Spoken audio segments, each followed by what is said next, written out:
The Art of War by Sun Tzu. Part 2. Waging War. Sun Tzu said, "In the operations of war, where there are in the field 1,000 swift chariots, as many heavy chariots, and 100,000 mail-clad soldiers, with provisions enough to carry them 1,000 li, the expenditure at home and at the front, including entertainment of guests, small items such as glue and paint, and sums spent on chariots and armour, will reach the total of 1,000 ounces of silver per day. Such is the cost of raising an army of 100,000 men. When you engage in actual fighting, if victory is long in coming, then men's weapons will grow dull and their ardour will be damped. If you lay siege to a town, you will exhaust your strength. Again, if the campaign is protracted, the resources of the state will not be equal to the strain. Now, when your weapons are dulled, your ardour damped, your strength exhausted, and your treasure spent, other chieftains will spring up to take advantage of your extremity. Then no man, however wise, will be able to avert the consequences that must ensue. Thus, though we have heard of stupid haste in war, cleverness has never been seen associated with long delays. There is no instance of a country having benefited from prolonged warfare.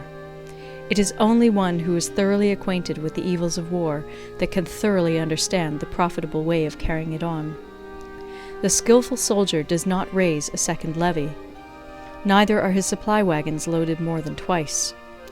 Bring war material with you from home, but forage on the enemy. Thus the army will have food enough for its needs. Poverty of the state exchequer causes an army to be maintained by contributions from a distance.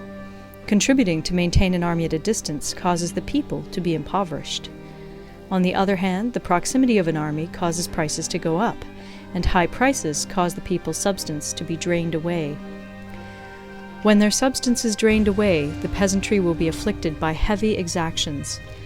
With this loss of substance and exhaustion of strength, the homes of the people will be stripped bare, and 3/10 of their income will be dissipated, while government expenses for broken chariots, worn-out horses, breastplates and helmets, bows and arrows, spears and shields, protective mantles, draft oxen, and heavy wagons will amount to 4/10 of its total revenue.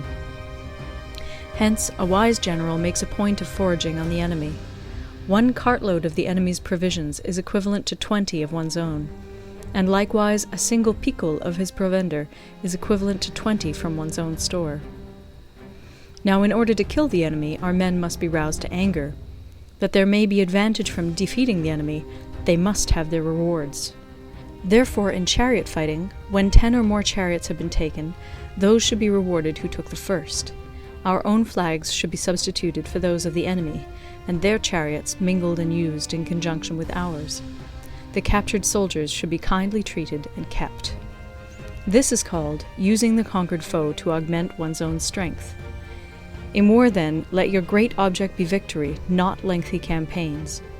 Thus it may be known that the leader of armies is the arbiter of the people's fate, the man on whom it depends whether the nation shall be in peace or in peril."